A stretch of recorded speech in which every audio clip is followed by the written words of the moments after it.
I feel really connected to this story. Go on. Right here, in this neighborhood, the legend started. And the legend is, if we say his name 5 times while looking in the mirror, we could summon him. Summon the Candyman. You should say it. Candyman. Say his name. Candyman!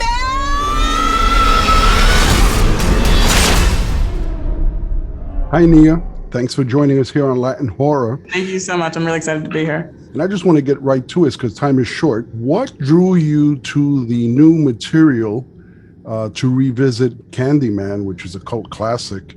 And how was it working with Jordan Peele? So I heard about Jordan Peele wanting to do a Candyman movie from my agent, and I'm a huge fan of him, and I love Candyman, the original film. So I just wanted to be involved. And thankfully, after my pitch and kind of me and Jordan, Wayne, and Ian realizing we all were aligned with what we wanted to do with the story, it all worked out. And the collaboration was really great. I had Ian, who, is one of Jordan's really great friends, producing partner, produced us by my side every step of the way. And he's brilliant and was such a creative force.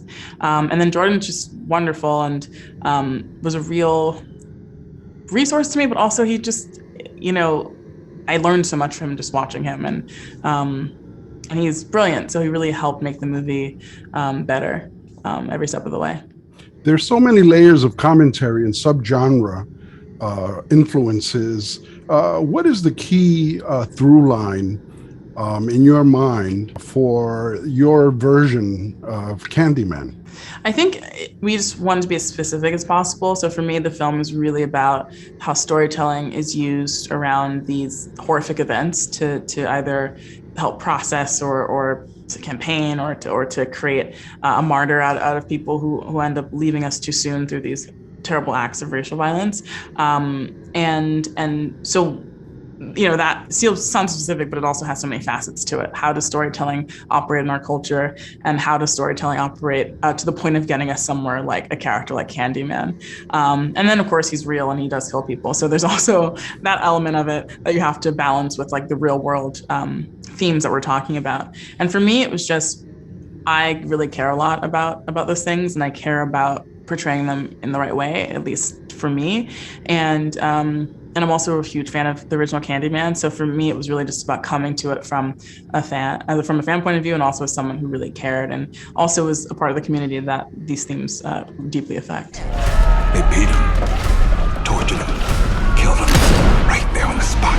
Tell us a little bit about your use of these amazing silhouetted shadow puppets, which has sort of become a convention, not only in teasing out the movie, but also it has its place in the feature film proper. Give us a little insight into that process and why you decided to use them.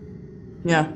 So Jordan and I early on were talking about how much we would hate to do a traditional flashback scene or to use footage from the original film, because we just wanted this movie to stand on its own and be in its own world. And he early on mentioned shadow puppetry.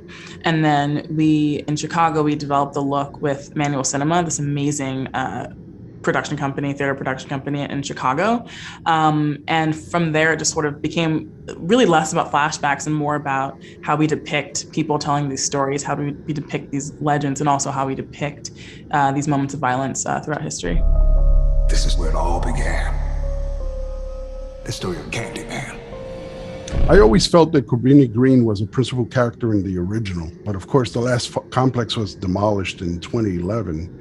How did you deal with that in the film, and also come to use the trope of gentrification, which is a very relevant issue, not only around the country, but in many of our neighborhoods locally? It was a part of it a bit, but I think the key thing for us was you kind of have to go back to the scene of the crime, as it were. And I think we really wanted to connect it to the land, to the place, because the story of Cabrini Green isn't over.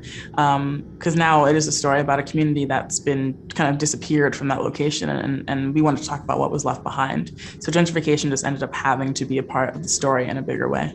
Candyman.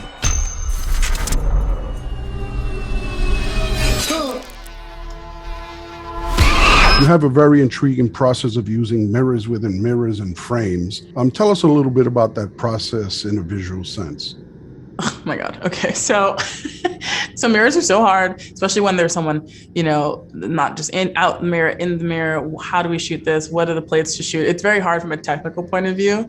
And then from an artistic point of view, I knew that's how I really wanted to build dread. There's a lot of zoom shots into mirrors and out of mirrors in the movie. And so for me, it was just scary because I was like, I really hope the audience has the patience for this experience. And the legend is, if you say his name 5 times while looking in the mirror, he appears in the reflection and kills you. So I thought that we could... What did you think?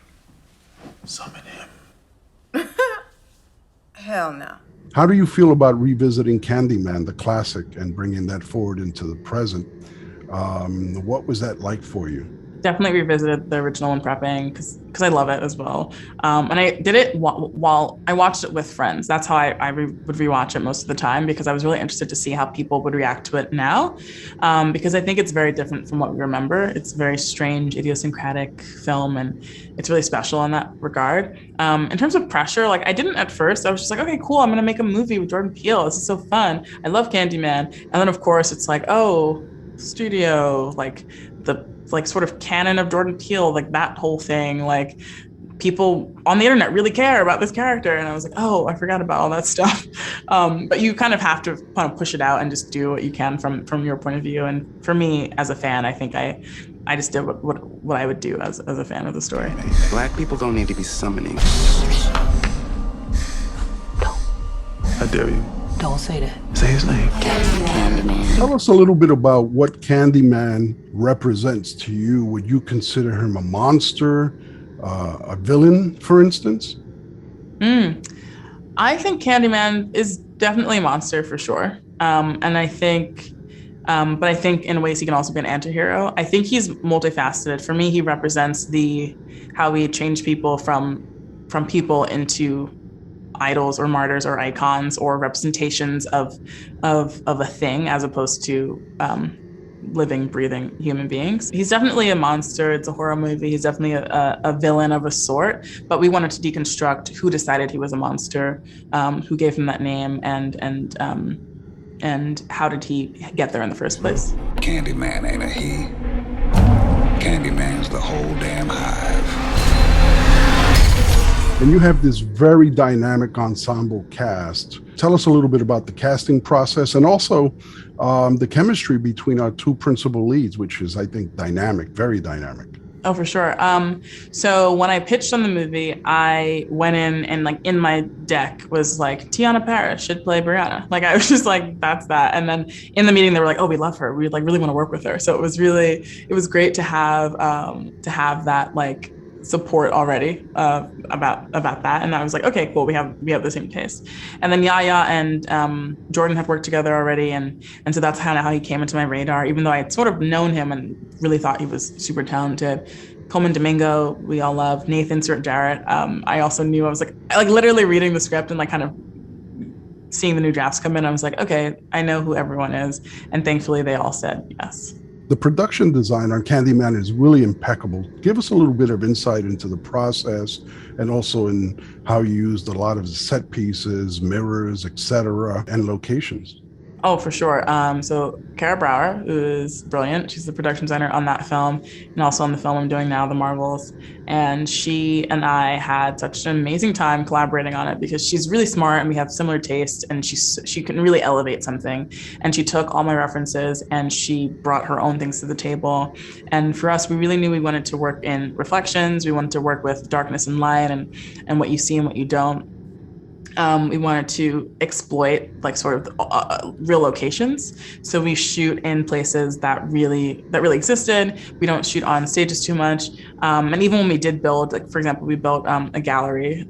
We built that in the neighborhood where the gallery would have been.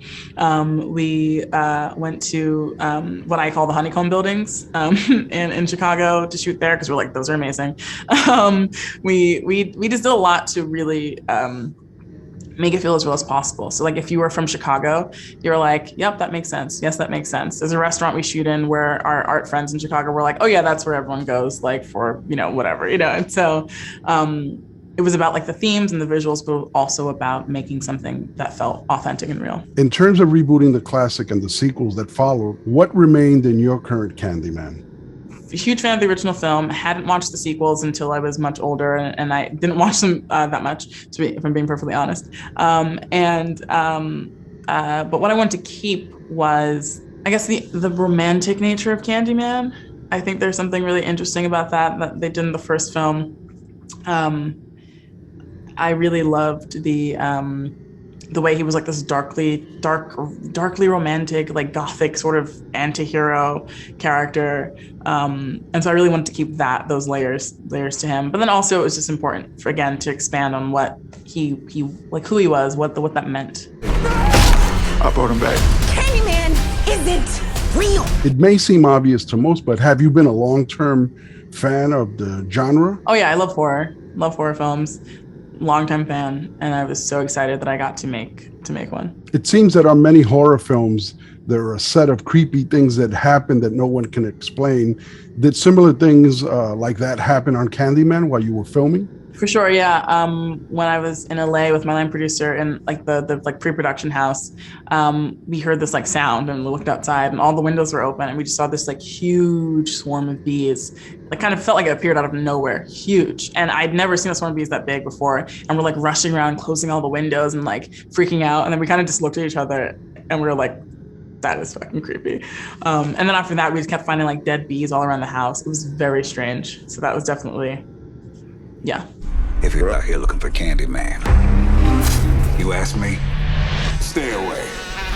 Can you tell us a little bit about the love affair of our main characters, and also a little bit about the victimization of Black bodies, and also about the trope of the strong Black woman and how far that goes in our society, and also how it's captured in Candyman? Helen, we definitely were thinking about what place does Helen play in the film, and I think at the end of the day we thought, the first film is Helen's movie, and I love what Virginia Madsen does, and I love Virginia Madsen, but this movie is really about Anthony McCoy, about Candyman, so we wanted to make sure we gave the screen time to that. I think I'll talk specifically about Brianna. So Brianna, I think something that people talk about a lot in the Black community is how Black women hold it up, basically, and how a lot of the trauma that happens, like Black women don't get to really process and work through their trauma because they're too busy dealing with everyone else's. And that's sort of what I want to talk about with Brianna, is that, obviously her partner's having a really hard time, but she has her own trauma that we see in the film that she has never really dealt with. And the closer this legend of Candyman gets, the more it kind of keeps coming up and haunting her the way that Candyman, haunts Cabrini Green. And so that was something I really want to talk about because I see it and I've experienced it myself. And I thought that was a really important part of the love story. He chose you. He has purpose for you. Tell everyone. Similar to the classic, you have a handful of gory moments in this production, but you also disguise them brilliantly, which also makes them a little bit more impactful. Tell us about that approach. It was a balancing act, I think, for sure, because I love gore, but I think it has to have its place. I think body horror is really important. So I knew that most of the gore and body horror would actually happen to characters we cared about, as opposed to just throwaway slasher stuff. But we also wanted those moments of the slasher moments to be visceral and for you to feel them. But I think sometimes it doesn't mean that you see a close up of someone being disemboweled. It can just also be, sitting outside of a apartment and pulling away as the terror happens. So we thought about it a lot.